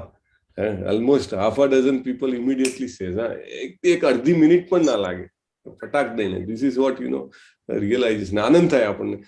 મને ખરેખર હું જેને કહેવાય કે કૃષ્ણજીનો, પ્રભુપાદજીનો, નામાનિષ્ઠ પ્રભુનો આભાર વ્યક્ત કરું છું કે આપણે તમારી સાથે મને સમય જે છે આ ચર્ચા કરવાનો મને મોકો મળે છે. બીકોઝ દેટ હેલ્પ્સ ને. અહીંયા ઋષિકેશ, ત્યાં ઋષિકેશ, તો immediately it gets penetrated further down, maybe beyond this life. આ જન્મ પછી પણ યાદ રહે કે ઇન્દ્રિયોના માલિક કોણ? તો કે કૃષ્ણ, રાઈટ? ઓકે. અને સર્વ જીવોનું પાલન કરતા, સર્વલોક મહેશ્વરમ, રાઈટ? ઓકે. ના, ગુડાકેશ એટલે ગુડાકેશનો મિનિંગ અલગ છે. બીજા કોઈને ખબર હશે? કોઈને ખ્યાલ છે ગુડાકેશનો? અહીંયા અર્જુન માટે ગુડાકેશ તો વપરાય છે. ઊંઘ પર વિજય મેળવ્યો તો, અજ્ઞાન ઉપર વિજય મેળવેલો. અને આમ કહેવાય છે ઊંઘ ઉપર વિજય મેળવેલો, અજ્ઞાન ઉપર વિજય મેળવેલો. અજ્ઞાન ઉપર પણ, રાઈટ? તો એ ગુડાકેશ છે પ્રભુ. ઓકે. સો પ્રકૃતિના ગુણોથી પર છે અને ભૌતિક પ્રકૃતિના સર્વ ગુણોના સ્વામી છે. આપણે બધા કેવા છીએ? ગુણોથી દબાયેલા છીએ. અને એ કેવા છે? ગુણોના સ્વામી છે. એમને ગુણો લિપ્ત કરતા નથી. ઓકે. બ્રહ્મ સંહિતાનો અહીંયા રેફરન્સ આપે છે. અંગાની યસ્ય સકલેન્દ્રિય વૃત્તિમંતી પશ્યંતિ પાંતિ કલયંતિ ચિરમ જગંતી આનંદ ચિન્મય સદ ઉજ્જવલ વિગ્રહસ્ય ગોવિંદમાદિ પુરુષમ તમહમ ભજામી. હું ગોવિંદની ઉપાસના કરું છું. તેઓ મુખ્ય ભગવાન છે, આદિ પુરુષ છે. તેમનું ગુણાતીત સ્વરૂપ. જો ગુણાતીત શબ્દ અહીંયા પણ વાપરે છે. હંમેશા ગુણાતીત યાદ રાખવાનું. આપણે ગુજરાતીમાં અમુક શબ્દો છે ને અઘરા પડે, ઇંગ્લિશમાં સહેલા પડે, ગુજરાતીમાં અઘરા પડે. ગુણાતીત શબ્દ એટલે શું? તો કે એમને ગુણ ના હોય. એમાં એવા મોટા ભાગના લોકો છે ને એનું મિનિંગ આવો કાઢે કે એમનામાં કોઈ ગુણ નથી, મારામાં તો થોડા ગુણ છે, ભગવાનમાં કોઈ ગુણ. એવું થોડું હોય. ગુણાતીત એટલે પ્રકૃતિના જે 3 ગુણો છે, સત્વગુણ, રજોગુણ, તમોગુણ, એની ઉપર છે. આપણે બધા એનાથી બંધાયેલા છીએ. આપણે બધા, હું કઠપુત્રી છું સત્વગુણ, રજોગુણ, તમોગુણની, પણ ભગવાન એની ઉપર છે. સો એમને ગુણાતીત કહે છે. અને એમનું સ્વરૂપ કેવું છે? આનંદ, સત્ય, નોંધપાત્રતાથી ભરેલું, ખૂબ વૈભવથી ભરેલું, અને પોતાના અંગોને પોતે કરે છે. એટલે ભગવાન જે છે એ તાળવે છે, જુએ છે ને પ્રગટ કરે છે. પરમ સત્ય, સ્થાવર જંગમ, સમસ્ત જીવોની અંદર બહાર સ્થિત છે. બરાબર? આપણી અંદર પણ છે, આપણી બહાર પણ છે. તેઓ સૂક્ષ્મ હોવાને કારણે ભૌતિક ઇન્દ્રિયો દ્વારા જોઈ કે જાણી શકાતા નથી. એટલે મારી ઇન્દ્રિયો ભૌતિક છે ત્યાં સુધી હું ના જાણી શકું. બરાબર? મારી આપણી જોવાની ઇન્દ્રિયો ને બધી જે છે એ બધી ભૌતિક છે. જેવી મારી આધ્યાત્મિક ઇન્દ્રિયો વિકાસ પામે એવો હું ભગવાનનો અનુભવ કરી શકું. અત્યાર સુધી હું નથી કરી શકતો કારણ કે મારી આધ્યાત્મિક ઇન્દ્રિયો વિકાસ નથી પામી. અતિ દૂર હોવા છતાં સૌની નજીક છે. કારણ કે ગોલોક વૃંદાવન તો કેટલું છેટું છે, રાઈટ? અનઇમેજિનેબલ. પણ અહીંયા હું જેવું ભોગ લગાવવાની થાળી મૂકું અને હું ઘંટડી વગાડું, નમો વિષ્ણુ પાદાયથી ચાલુ કરું અને નમો બ્રહ્મણ્ય દેવાય ગો બ્રાહ્મણ્ય સુધી બોલું અને કલ્પના કરું, ભગવાન પોતે છેક ગોલોક વૃંદાવનમાંથી આવીને આપણો ભોગ ગ્રહણ કરે છે ને. તો એટલો એનો મતલબ કે આપણી સૌથી નજીક પણ એ છે, સૌથી દૂર પણ છે, સૌથી નજીક પણ છે. સર્વ પ્રકાશમાં વસ્તુના પ્રકાશના સ્તોત્ર છે. સૂર્ય અને ચંદ્ર પણ જે છે, સૂર્યનો પ્રકાશ પણ જે છે એ કૃષ્ણમાંથી આવે છે. તેઓ ભૌતિક અંધકારથી પર છે અને અગોચર છે. જ્ઞાન છે, જ્ઞાનના વિષય છે અને જ્ઞાનના લક્ષ્ય છે, અને સૌના હૃદયમાં સ્થિત છે. આપણા બધાના હૃદયમાં સ્થિત છે. જો કૃષ્ણમાંથી પ્રકાશ આવે છે અને આપણને દેખાય છે. It is like that.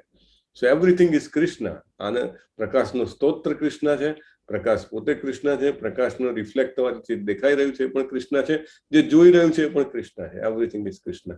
આ પ્રમાણે મેં કાર્યક્ષેત્ર, જ્ઞાન તથા જ્ઞેયનું સંક્ષિપ્તમાં વર્ણન કર્યું. ભગવાન કહે છે સંક્ષિપ્તમાં જ કર્યું છે, ઇન શોર્ટ.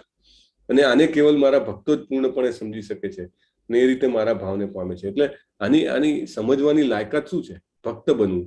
જેટલો હું ભક્ત બનવાનો પ્રયત્ન કરું, જેમ હું વધારે ગીતાના રહસ્યને પાન કરવાનો પ્રયત્ન કરું, જેમ હું હરે કૃષ્ણ કૃષ્ણ કૃષ્ણ હરે હરે, હરે રામ રામ રામ હરે હરે, જેમ હું એમ કરતો જાઉં, જેમ હું આચાર્ય ગુરુ પ્રત્યે મારી જેને કહેવાય કે ભાવના કેળવતો જાઉં, એમ મને આ જ્ઞાન સમજવું વધારે સરળ પડે અને ફાસ્ટ સમજી શકાય. ઓકે. જો આજે ચિત્ર છે એમાં 2 પક્ષી દેખાય છે. બરાબર? એક પક્ષી જે છે એ ફળ ખાઈ રહ્યું છે અને બીજું પક્ષી જે છે એ પહેલા પક્ષીને જોઈ રહ્યું છે. તો આપણા હૃદયમાં પણ આવી રીતે કલ્પના કરવાની છે કે બે પક્ષી ડાળ ઉપર બેઠેલા છે. એક આપણો આત્મા જે છે કે જે આપણે આપણા કર્મોના જે ફળ આવે સારા ખરાબ એ બધા ટેસ્ટ કરી રહ્યો છે, અને બીજા પરમાત્મા છે કે જે જસ્ટ જોઈ રહ્યા છે. It is just observing. ભૌતિક પ્રકૃતિ તથા જીવોને અનાદિ સમજવા, તેમના વિકાર તથા ગુણોને પ્રકૃતિજન્ય જાણવા. એટલે આપણે જે પ્રકૃતિ પણ અનાદિ છે અને જીવ એટલે કે આપણે બધા પણ અનાદિ છીએ, અને એના વિકાર એટલે આવી બધી અલગ અલગ યોનિઓ છે. ક્યારેક હું જળચર હતો, ક્યારેક હું કાચબો હતો, ક્યારેક હું માછલી હતો, ક્યારેક હું સર્પ હતો, ક્યારેક હું ઝાડ હતો, અને ક્યારેક એમ થતા પ્રાણીઓ, અનેક પ્રકારના પ્રાણીઓ, હિંસક પ્રાણીઓ, અહિંસક પ્રાણીઓ, અને છેવટે મનુષ્યનો મને જન્મ મળ્યો 84 લાખ યોની પછી. એટલે આ બધા વિકારોમાંથી પસાર થયા પછી હવે જે જન્મ મળ્યો છે એમાં એટલીસ્ટ હું વિચારી શકું છું કે કૃષ્ણ કોણ છે, હું કોણ છું, મારા અને કૃષ્ણ વચ્ચે શું સંબંધ છે. So this is very very very very rare opportunity. બહુ જ જેને કહેવાય કે બહુ જ રેર એટલે કે અલભ્ય તક છે આપણી પાસે અત્યારે. બીજો જન્મ મનુષ્યનો મળશે કે ખબર નહીં, મનુષ્યનો જીવન મળશે તો સાચો સત્સંગ મળશે કે ખબર નહીં, બરાબર. અને મને પોતાને એવી પ્રેરણા થશે કે નહીં કે ચલો આ મારે જાણવું જોઈએ, એ બહુ જ અલભ્ય છે. એટલે અત્યારે જયારે તમને આવી પ્રેરણા કરી છે ઈશ્વરે તમને, તો આ તક હવે જવી ના દેવી જોઈએ, હવે આ તક પકડી લેવી જોઈએ. અધરવાઇઝ ડોન્ટ નો કે એકવાર હાથમાં આવેલી જો આ તક ચૂકી જશે તો પછી ક્યારે આવશે, પછી કેટલા જન્મ લાગશે, કેટલી યોનિમાંથી પસાર થવું પડશે. સો આ વિકારો જે છે પ્રકૃતિના, એમાંથી છૂટવું મુશ્કેલ છે. કાર્ય કારણ કર્તૃત્વે હેતુ પ્રકૃતિ રૂચ્યતે, પુરુષ સર્વ સુખ દુઃખાનામ ભોક્તૃત્વે હેતુ રૂચ્યતે. અને કાર્ય અને કારણોની હેતુ કહેવાય છે પ્રકૃતિને, અને જીવ આ જગતમાંના વિવિધ સુખો અને દુઃખો ભોગવવાનું કારણ કહેવાય છે. એટલે આપણે શું છીએ? ખાલી સુખ દુઃખ ભોગવવાનું એક કારણ છીએ. પુરુષ પ્રકૃતિ સ્થો હિ ભુંક્તે પ્રકૃતિ જાન ગુણાન કારણમ ગુણ સંઘોષ્ય સદ્દસ યોનિસુ જન્મસુ. જીવ પ્રકૃતિના 3 ગુણોને ભોગવતો પ્રકૃતિમય જીવન જીવે છે, અને તેના ભૌતિક પ્રકૃતિ સાથેના સંગને કારણે થાય છે, અને વિભિન્ન યોનિઓમાં ઇષ્ટ અને અનિષ્ટ પ્રાપ્ત કર્યા કરે છે. અને પ્રભુપાદ કહે છે કે આપણે જે કોઈ પણ યોનિમાં હોઈએ એ યોનિમાં આપણને ભગવાન એવી બુદ્ધિ આપે કે એમાં પણ આનંદ આવે. પેલા ઇન્દ્રની એક ઘટના છે ને, કે ઇન્દ્ર જે છે એકવાર ઐરાવત પર બેસીને જતા હતા, અને સામે જે છે બહુ મોટા ઋષિ આવે છે, મે બી ભૃગુ ઋષિ.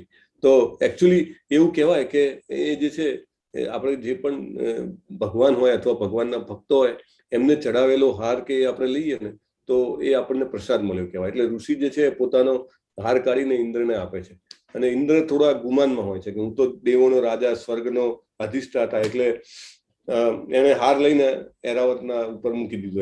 એકચ્યુઅલી હાર મળે આપણને ભગવાનનો કે ભક્તનો, આપણે શું કરવું જોઈએ? આપણે એને સૂંઘવો જોઈએ, આપણે એને ધારણ કરવો જોઈએ, બરાબર. અને વારે વારે સૂંઘવાથી આપણી ઘાણેન્દ્રિય, આપણી બીજી બધી ઇન્દ્રિયો પવિત્ર થાય, એને જોવાથી, સૂંઘવાથી, બરાબર. તો પણ એને મૂકી દીધો હાથી ઉપર, અને હાથી ઉપરથી નીચે પડી ગયો, અને હાથીના પગ નીચે આવી ગયો. ઋષિ ખૂબ ગુસ્સે થયા કે તું અભિમાનમાં ખૂબ મત્ત છે, જા તું ડુક્કર બની જા. Immediately on the spot. સ્વર્ગનો રાજા, આટલે કેટલા પુણ્ય કર્યા હોય ત્યારે એને ઇન્દ્રની position. Indra is a position, right? It is like chief minister, prime minister. 5 વર્ષ થાય એટલે પછી ખાલી કરવી પડે ખુરશી, ફરીથી ચૂંટાય તો અલગ વાત છે, નહીં તો ખાલી કરવી પડે, રાઈટ? સેમ વે ઇન્દ્રની પણ પોઝિશન છે. Brahma is also position. એ કોઈ વ્યક્તિનું નામ નથી, ઇટ્સ અ પોઝિશન. બહુ બધા સારા કર્મો કરે તો એને પોઝિશન મળે, તો ઇન્દ્ર ઇમિડિયેટલી ડુક્કર બની જાય છે. અને ડુક્કર બનીને એ પ્રભુપાદ વર્ણન કરે છે કે ડુક્કરનું કામ શું? તો મળ ખાવાનું. મળ ખાય અને જે કહેવાય કે અવિચારિક રીતે ઘણી બધી જે ડુક્કર માદાઓ હોય એની સાથે સુખ ભોગવે, બરાબર. એટલે ડુક્કરના કાસ્ટમાં પ્રભુપાદ કહે કે નો મધર્સ, નો સિસ્ટર્સ, અને ડુક્કર tries to enjoy without any discrimination, કોઈ પણ જાતના વિવેક વગર ટ્રાઇઝ ટુ એન્જોય. અને પછી સ્વર્ગમાં હાહાકાર મચી ગયો કે there is no administrator, right? There has to be an administrator, otherwise there is no system, right? સિસ્ટમને કોણ ઇમ્પ્લિમેન્ટ કરે? એડમિનિસ્ટ્રેટર હોય તો કરે. એટલે કોણ? બ્રહ્માજીને થયું કે આ તો મારું કામ વધારે છે, રાઈટ? બ્રહ્માજીની અંદરમાં આ બધા દેવી દેવતા હોય, એમના હેડ ઇન્દ્રજી, એટલે કે આ તો મારું કામ વધે છે. એટલે બ્રહ્માજી કે ચાલ હું એને પાછું બોલાઈ આવું. એટલે બ્રહ્માજી આવે છે પૃથ્વી ઉપર. પૃથ્વી ઉપર આવીને જે ડુક્કરના સ્વરૂપમાં જે ઇન્દ્ર હોય છે એને પાણી છાંટે છે, એટલે એને જ્ઞાન આવે છે, એટલે એને બોલી શકે, વિચારી શકે. એવું બ્રહ્માજી કહે કે ભાઈ તમે તો ઇન્દ્ર છો, તમે અહીંયા કેમ આવ્યા છો? તમારું જે કંઈ પણ શ્રાપ હતું મેં એનું થોડું સેટલમેન્ટ કર્યું છે, તમે પાછા આવો, તમારી પોઝિશન ગ્રહણ કરો અને કામ કરો. તો ઇન્દ્ર ડુક્કરના શરીરમાંથી એમ કે છે, no no no, I am very happy here. Prabhupada સમજાવે છે, મને અહીંયા બહુ આનંદ છે, મને અહીંયા કોઈ જ પ્રોબ્લેમ નથી, મારું સ્વર્ગ અહીંયા જ છે, એવું કે છે. સો જે કોઈ પણ પ્રાણી કે જે કોઈ પણ વ્યક્તિ જે કોઈ પણ પરિસ્થિતિમાં જે કોઈ પણ જગ્યાએ હોય છે ત્યાં આગળ એને એવું જેને કહેવાય કે જ્ઞાન એવી એને બુદ્ધિ આપવામાં આવે છે. તો આપણે આ જે છે 3 ગુણોથી બંધાયેલા હોવાને કારણે આપણને એવું થાય છે. પછી એને એની બ્રહ્માજી લઈ જાય છે અને સાચું જ્ઞાન આપીને. પણ ઇન ધ નટસેલ કહેવાનું એવું છે કે આપણને એવું લાગતું હોય કે હું જ્યાં છું ત્યાં મજામાં છું, મારે શું વાંધો છે, ખાવા પીવા મળે છે, સુવા મળે છે, મારે જે જોઈએ કરી શકું છું, મારે શું કામ ભગવાન વિશે વિચારવાનું, મારે શું કામ મારા એમના સંબંધ વિશે વિચારવાનું, મારે શું કામ જન્મ મૃત્યુ જરા વ્યાધિ વિશે વિચારવાનું, જયારે જે આવવાનું હશે તે આવશે, જયારે જે થવાનું હશે થશે. ના, તમારે ચિંતા નથી કરવાની, પણ ભગવાન કહે છે ચિંતન તો કરવાનું છે ને. ચિંતા ના કરો, ચિંતન તો કરો. ચિંતન કરશું તો મને ઈચ્છા થશે કે મારે કંઈક વધારે જાણવું જોઈએ અને મારે ખરેખર આમાંથી બહાર નીકળવું જોઈએ, નહીં તો મેરી ગો રાઉન્ડ. ઓકે. ઉપદ્રષ્ટા હનુમંતા છે ભરતા ભોગતા મહેશ્વર પરમ આત્મેતિ ચાપ્યુક્તો દેહેસ્મિન પુરુષ પર. શું છે? ભગવાન 2 કામ કરે છે પરમાત્મા તરીકે. ઉપદ્રષ્ટા, હનુમંતા. ઉપદ્રષ્ટા એટલે સાક્ષી. એવું કે છે ને કે આત્મા અને પરમાત્મા જ સાક્ષી છે આપણા. તો ભગવાન છે એ સાક્ષી છે. આપણે કાંઈ પણ કરીએ, મને એમ લાગે કે કોઈએ નથી જોયું, મેં આટલી ગરમથલ કરી નાખી, થોડાક પૈસા ગુપચાઈ દીધા, અથવા કોઈની ભાગની જમીન લઈ લીધી, અથવા કોઈને નુકસાન થાય એવું બોલી દીધું એની ગેરહાજરીમાં, કોને ખબર છે, રાઈટ? પણ there is a witness, permanent witness, right, in my heart, which knows કે when I spoke lie, who knows કે મેં કોના માટે ખરાબ બોલ્યું, who knows કે મેં કોના પૈસા પચાવી પડ્યા, who knows કે મેં કોની જમીન પચાવી પાડી, બરાબર? તો એ વિટનેસ છે. પછી અનુમંતા એટલે પરમિશન આપે છે કે હું કંઈક કરવું હોય કે અચ્છા મને એમ છે કે ના, મારે ભગવાનને માનવા નથી. પ્રભુપાદ એવું જબરજસ્ત કે પ્રભુપાદ કે then God gives you that kind of facility કે you forget him. બરાબર? આપણે ભગવાનને ભૂલવા હોય તો ભગવાન એવી ફેસિલિટી આપે, જાઓ 84 લાખ યોનિમાં ફરે જાઓ. If you want to forget me, forget, no problem. ભગવાનને પણ દુઃખ થાય, પણ ભગવાન શું કરે? એમને આપણાને લિમિટેડ ઇન્ડિપેન્ડન્સ આપેલી છે. પછી ભરતા ભોગતા મહેશ્વર એટલે આપણને ધારણ કરવા વાળા એ છે. ભોગતા એટલે બધો જ આનંદ કરવા વાળા એ છે. મહેશ્વર એટલે બધાના રાજા એ છે. પરમ આત્મેથી ચાપ્યું તો દેહેસ્મિન પુરુષ પર, અને એને પરમાત્મા કહેવામાં આવે છે. એ મનુષ્ય પ્રકૃતિ, જીવ તથા પ્રકૃતિના ગુણોની આંતરક્રિયા સંબંધિત આ તત્વજ્ઞાને જે સમજી લે છે, નિશ્ચિત મુકામ પામે છે. વર્તમાન સ્થિતિ ભલે ગમે તેવી હોય તોય અહીં પુનર્જન્મ થશે નહીં. જ્યારે હું આ સમજી લઈશ, બરાબર મારા અંતરમાં ઉતારી શકીશ, ત્યારે મારો પુનર્જન્મ થશે નહીં. Very important point. ભગવાને આગળ પણ કીધું હતું કે જન્મ કર્મ ચ મે દિવ્યમ યો મે જાનાતિ તત્વત ત્યક્ત્વા દેહમ પુનર્જન્મ નૈતિ મામેતિ સો અર્જુન. ભગવાનના જન્મ અને કર્મને જાણીએ તો ફરીથી જન્મવાની જરૂર પડે નહીં. સેમ વે ભગવાન અહીંયા આગળ પણ કહે છે કે પુનર્જન્મ જો આપણે આ પ્રકૃતિ જે છે, જીવ જે છે, પ્રકૃતિના જીવોની અંતરક્રિયા જે છે, એટલે કે આનું જે આ તત્વજ્ઞાન છે એને આપણે સમજી લઈએ તો આપણે પુનર્જન્મ થાય નહીં. કેટલાક મનુષ્યો પરમાત્માને ધ્યાન દ્વારા અંદર જુએ છે, કેટલાક જ્ઞાનોપાર્જન દ્વારા, બીજા નિષ્કામ કર્મ દ્વારા જુએ છે. એવા કેટલાક લોકો છે કે જે આધ્યાત્મિક જ્ઞાનના જાણકાર હોતા નથી, પણ અન્ય લોકો પાસેથી શ્રવણ કરી. કોના વિશે શ્રવણ કરી? પરમ પુરુષ એટલે કૃષ્ણજી વિશે શ્રવણ કરી, એમના વિશે સાંભળી, એમની ઉપાસના કરવા લાગે છે. આ લોકો પણ અધિકારી પુરુષો પાસેથી શ્રવણ કરવાની વૃત્તિ ધરાવતા હોવાના કારણે જન્મ મૃત્યુના માર્ગને પાર કરે છે. જો આ એક મોટા ખાલી શ્રવણથી આપણે જન્મ મૃત્યુને પાર કરી શકીએ, માત્ર આપણે સાંભળીએ તો, right? What an important point. પણ કોના પાસેથી સાંભળવાનું અને કોના વિશે સાંભળવાનું એ પણ ઇમ્પોર્ટન્ટ છે, રાઈટ? કોના પાસેથી સાંભળવાનું? તો જે આધ્યાત્મિક જ્ઞાનના જે જાણકાર લોકો હોય એમની પાસે. અને કોના વિશે સાંભળવાનું? કૃષ્ણ વિશે સાંભળવાનું. આ જે ફોટો છે કોનો છે? હરે કૃષ્ણ. કોની પાસેથી જ્ઞાન લઈ રહ્યું છે?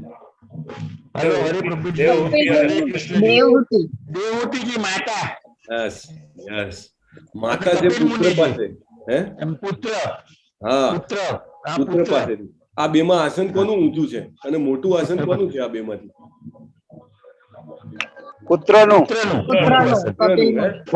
પુત્ર પાસે માતા લે છે, દીક્ષા લે છે. તમે વિચાર કરો કે પુત્રને ઉપર બેસાડ્યો છે, મોટા આસન પર, ઊંચા આસન પર બેસાડ્યો છે. પુત્ર 2 હાથથી જ્ઞાન આપી રહ્યા છે અને માતા 2 હાથ જોડીને જ્ઞાન લઈ રહ્યા છે. આ છે ભારતની સંસ્કૃતિ, રાઈટ?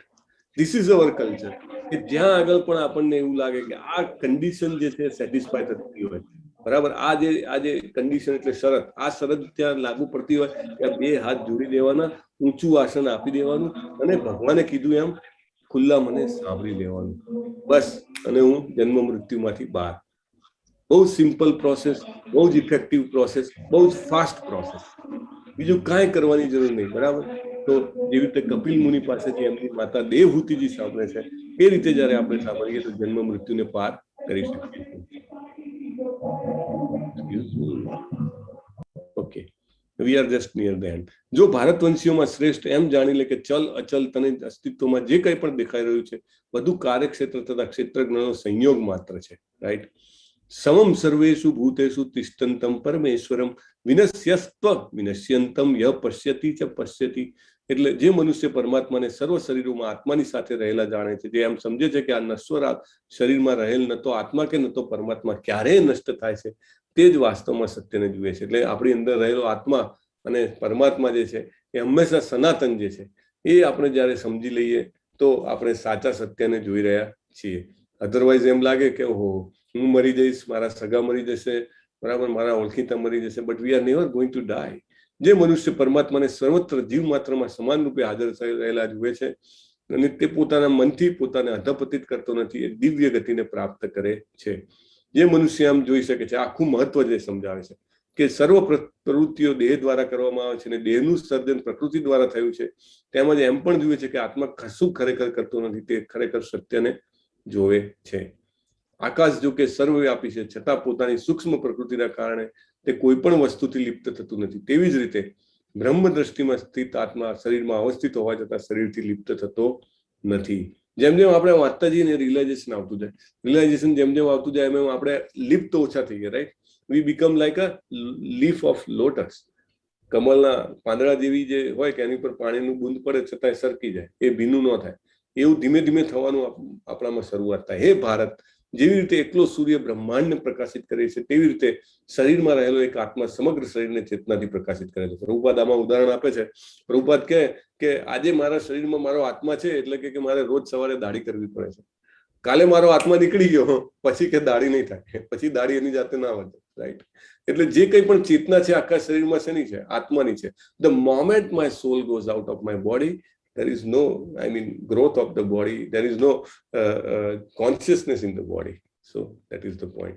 જે મનુષ્યો જ્ઞાનના નેત્રોથી શરીર તથા શરીરના જ્ઞાતાની વચ્ચેના ભેદને જુએ છે, ભૌતિક પ્રકૃતિના બંધનમાંથી મુક્ત થવાની પ્રક્રિયાને જાણે છે, તે પરમ સિદ્ધિને પ્રાપ્ત કરે છે. સો અર્જુન જે છે પહેલા શ્લોકમાં 6 પ્રશ્ન કરે છે, બીજાથી 7મા શ્લોકમાં ભગવાન ક્ષેત્રજ્ઞનું વર્ણન કરે છે. 8 થી 12માં જ્ઞાન પ્રાપ્ત કરવાની પ્રક્રિયા એટલે અમાનિત્વમ દંભિત્વમ એ જે છે એ ભગવાન કહે છે. પછી 13 થી 19માં જ્ઞાનનો ઉદ્દેશ શું છે? જ્ઞાનનો ઉદ્દેશ શું? પરમાત્માને જાણવા, એ ભગવાન આ જે છે 7 શ્લોકોમાં સમજાવે છે. પછી 20 થી 26 7 શ્લોકોમાં પ્રકૃતિ પુરુષ અને એમના સંયોજન એના વિશે સમજાવે છે. અને જ્ઞાનની દ્રષ્ટિનું મહત્વ જે છે એ 27 થી 35માં. તો આ રીતે આજનો અધ્યાય જે છે પૂર્ણ થાય છે. 13મો અધ્યાય. હરે કૃષ્ણ કૃષ્ણ કૃષ્ણ હરે હરે, હરે રામ રામ રામ હરે હરે. યસ, બધા બહુ બધાના અંદર ચેટબોક્સમાં જવાબ છે. Sorry, I could not read immediately, પણ યસ. ગુણથી પર, સચ્ચિદાનંદ સ્વરૂપ, કપિલ મુનિ અને દેવહૂતિ, યસ. ઉજ્જવલ સોલંકી પ્રભુ, પરેશ શાહ પ્રભુ, કેતન ખરાગડી પ્રભુ, કાજલ માતાજી, yes. You all are right, perfect, very nice to see કે આટલા બધા લોકોના જવાબો બધાના સાચા હોય છે. It's very interesting. ઓકે.